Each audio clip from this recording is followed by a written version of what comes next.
Assalamualaikum warahmatullahi wabarakatuh. Alhamdulillahirabbil alamin. Dalam kesempatan kali ini kami dari kelompok 7 akan memaparkan tentang bab 7, yakni KKN PAR berbasis Makosyid Syariah. Sebelumnya saya perkenalkan anggota kelompok kami. Yang pertama adalah Emakulata Citra Ayu Pertiwi. Kemudian saya sendiri Andri dan Nufahul Mustaghfirah. Dalam hal ini kita akan memaparkan tentang KKN PAR berbasis Makosyid Syariah.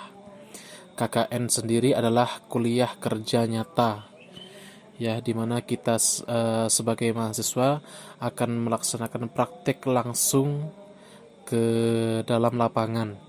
Sedangkan PAR sendiri, sebagaimana kemarin yang telah dijelaskan oleh dosen kami, yakni Pak Kholik, yakni Participation Action Research, yakni kita berpartisipasi, beraksi, dan juga ada penelitian di dalamnya. Dan semua itu dalam ruang lingkup Makosyidus Syariah, yakni berbasis syariah. KKN PAR berbasis Makosyid Syariah, yakni menyempurnakan KKN PAR yang telah diimplementasikan di beberapa perguruan tinggi yang notabene merupakan kritik terhadap konsep dan pelaksanaan KKN sebelumnya. Jadi intinya KKN PAR berbasis Makosyid Syariah itu adalah sebagai penyempurna atas catatan-catatan yang sudah ada di KKN sebelumnya. Jadi kita menyempurnakan apa yang perlu diimplementasikan kembali kepada praktek nyata itu. Kemudian KKN dipandang sebagai bentuk pengabdian kepada masyarakat, menjembatani kampus dengan masyarakat agar tidak berada di menara gading. Pendekatan yang dilakukan adalah top down.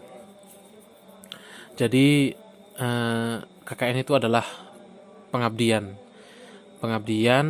dari kampus atau dari mahasiswa kepada masyarakat agar tidak ada gap. Jadi benar-benar ada manfaat, mahasiswa memiliki manfaat yang lebih, terutama kepada masyarakat. Apa yang dibutuhkan masyarakat, maka mahasiswa sesungguhnya harus bisa menanggulangi kebutuhan tersebut, harus bisa menembel kekurangan-kekurangan yang ada di masyarakat. Pendekatan yang dilakukan adalah top down. Top down itu pendekatan yang mana dilakukan dari atasan ke bawahan. Jadi misalnya kalau dalam suatu perusahaan itu, perusahaannya atasan memberikan arahan yang disampaikan kepada bawahannya.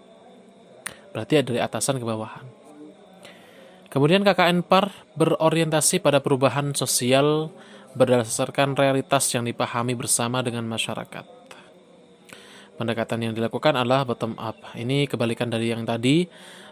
Pendekatan yang dilakukan karena yang ditinjau adalah perubahan sosial, maka merupakan menggunakan pendekatan bottom up.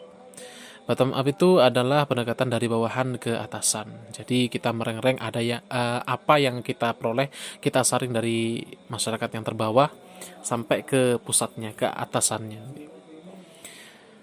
Selanjutnya, KKN PAR berbasis Makosyidus Syariah. Makosyidus Syariah itu berikhtiar melengkapi dengan nilai maslahah agar disesuaikan dengan basis ideologis IAL Kolam. Ideologis IAL Kolam itu tersendiri adalah ya berbasis agama memang. Jadi memang pengabdiannya itu adalah suatu ikhtiar atau suatu usaha agar nanti masalah yang ada di masyarakat itu kita tengahi dan ada masalahnya di dalamnya, nanti akan terjadi masalah itu apa ya, kebaikan. Jadi penanggulangannya itu menjadi kebaikan, terjun langsungnya kita menjadi maslahah di tengah-tengah masyarakat. Kemudian selanjutnya KKN berbasis makosid syariah memaknai KKN sebagaimana berikut. Yang pertama, bukan kegiatan insidental akan tapi pengabdian berbasis riset yang berkelanjutan untuk mengembangkan kemaslahatan di masyarakat. Jadi yang menjadi tujuannya adalah pengabdian, terus ada riset yang berkelanjutan untuk kemaslahatan masyarakat. Artinya kita di sana meneliti, terus kita mencari hal-hal yang perlu diteliti, dan bukan hanya diteliti tapi kita nanti akan menanggulangi apa yang perlu dibenahi. Tujuannya apa? Ya untuk kemaslahatan masyarakat, kebaikan masyarakat juga. Terus kedua, KKN PAR sebagai kegiatan sistematis terpadu dan berkelanjutan yang dipandu prinsip makosid syariah sebagai capaian akhir. Jadi ada sistemnya ya, ada tata caranya, ada sistematikanya, gimana caranya kita dalam terjun langsung dan meneliti atau riset di dalamnya. Yang paling penting adalah berbasis makosid syariah yang sebagaimana telah diterangkan kemarin. Kemudian selanjutnya menjadi proses pembelajaran dalam pengembangan masyarakat dan memproduksi ilmu pengetahuan. Jadi mengembangkan masyarakat ya, masyarakat yang awalnya memiliki ideologi yang rendah, kita di sana bukan hanya mensupport tapi juga kita memberikan solusi ya, bagaimana mereka bisa berkembang, memproduksi ilmu pengetahuan. Ini penting sekali karena dalam dalam beberapa tempat itu masih minim dengan keilmuan karena mereka tidak terlalu percaya dengan pendidikan. Yang jadi prioritas utama adalah harta benda, bagaimana cara mencari harta benda yang banyak. Padahal dalam ilmu pengetahuan juga sangat penting bagi manusia. Kemudian selanjutnya sebagai sarana menumbuhkan kesadaran kritis dalam beragama dan bermasyarakat, serta membebaskan belenggu hegemoni pengetahuan yang menghambat terciptanya kemaslahatan. Jadi masalah agama juga seperti tadi, masalah agama tetap dimasukkan dalam praktek kerja langsung ke masyarakat, dan membebaskan belenggu hegemoni. Belenggu hegemoni itu ideologi suatu pemimpin atau seseorang yang sudah meracuni ke masyarakat. Jadi masyarakat sudah teracuni ideologi seseorang yang menghambat terciptanya kemaslahatan. Banyak sekali misalnya apa ya? Misalnya perempuan tidak usah sekolah tinggi-tinggi, toh nanti tidak akan jadi apa-apa. Itu adalah pemikiran individual ya. Memang ada seseorang yang berpendapat seperti itu, dan juga orangnya memang berhasil meracuni pikiran atau ideologi masyarakat. Nah itu caranya kita membebaskan belenggu hegemoni yang modelnya seperti itu. Bukan hanya itu, tapi contoh-contoh yang lain juga. Selanjutnya nomor 5, fungsinya adalah sebagai instrumen perubahan sosial cita-cita masyarakat ideal ala Ahlus Sunnah wal Jamaah.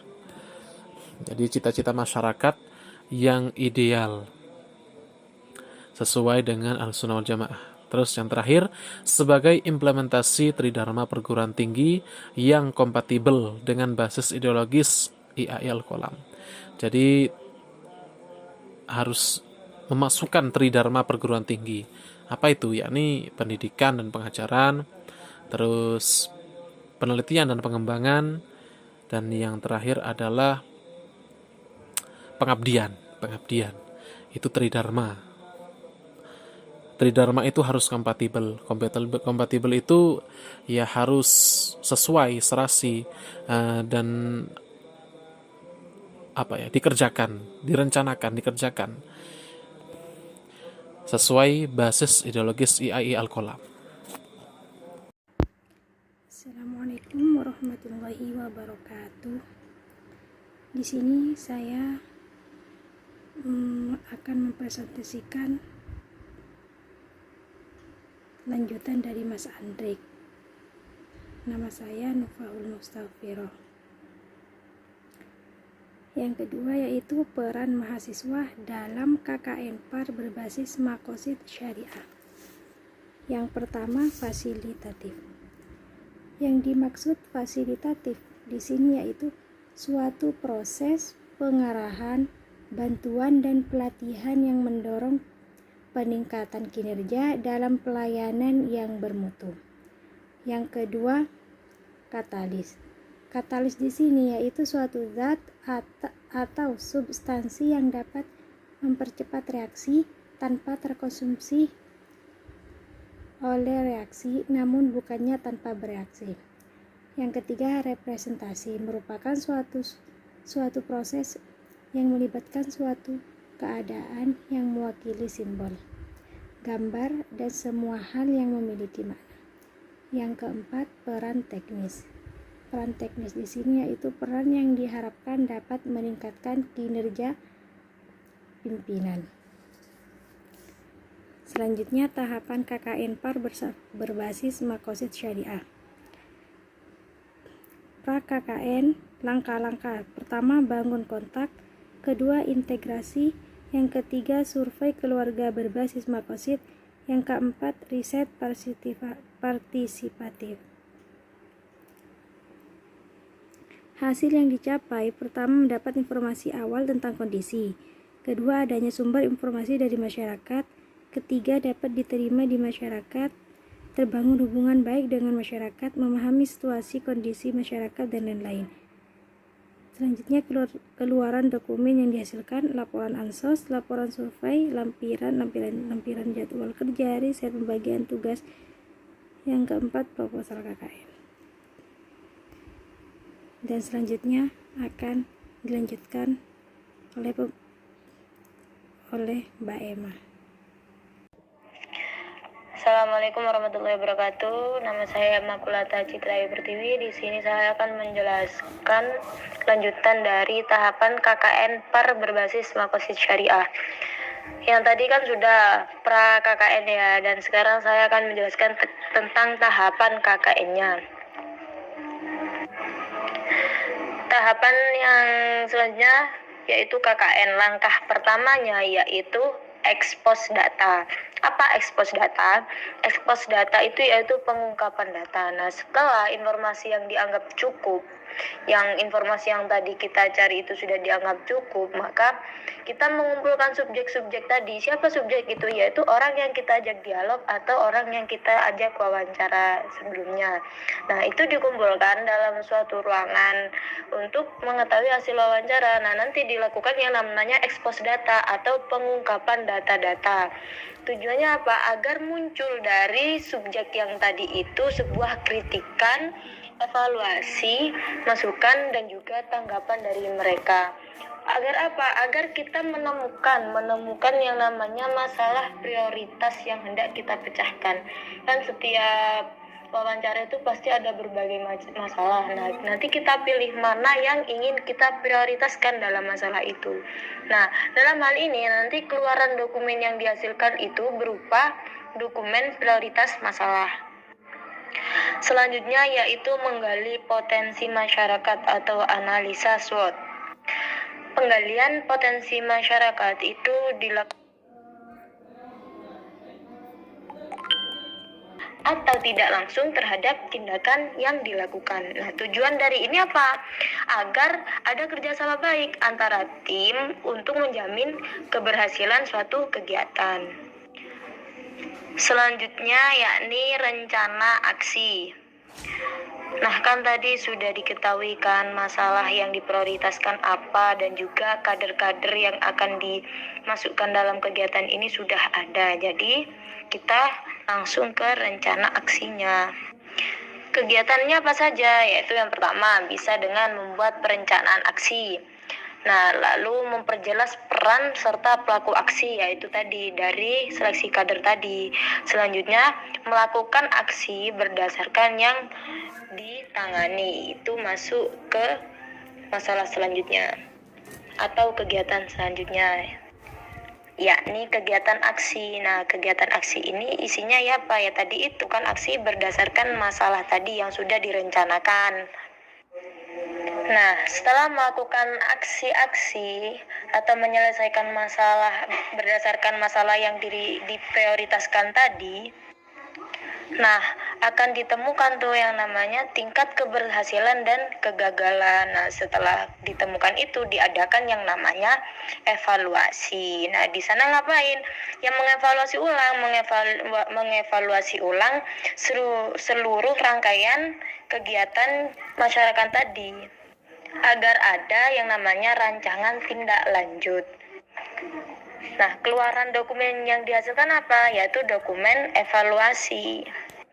Nah, setelah kegiatan evaluasi selesai, nah ditemukan lagi yang namanya dokumen field note atau catatan lapangan dari hasil kegiatan KKN kita. Nah, itu tadi tahapan KKN. Selanjutnya yaitu tahapan pelaporan. Jadi tahapan KKN par berbasis makosid syariah itu ada 3 ya, pra-KKN, KKN, dan pelaporan. Nah, sekarang tahapan terakhir yakni pelaporan. Langkah-langkahnya apa? Langkahnya yang satu yakni menulis laporan dari kegiatan selama kita KKN. Dan tulisannya itu sesuai dengan format yang berlaku sesuai dengan mengikuti ketentuan kampus masing-masing. Kalau kita kan mengikuti kampus IAI Al-Kolam tentunya. Nah, nanti keluaran dokumen yang dihasilkan apa? Yaitu berupa laporan riset par kepada panitia KKN. Kalau panitia KKN kita kan LP 3M. Nah, baik teman-teman, itulah tadi penjelasan kami terhadap materi kelompok 7. Saya sebagai presentator terakhir dan juga sebagai perwakilan kelompok saya memohon maaf apabila ada salah kata dan perbuatan. Akhiran wallahul muwaffiq ila aqwamit thoriq. Wassalamualaikum warahmatullahi wabarakatuh.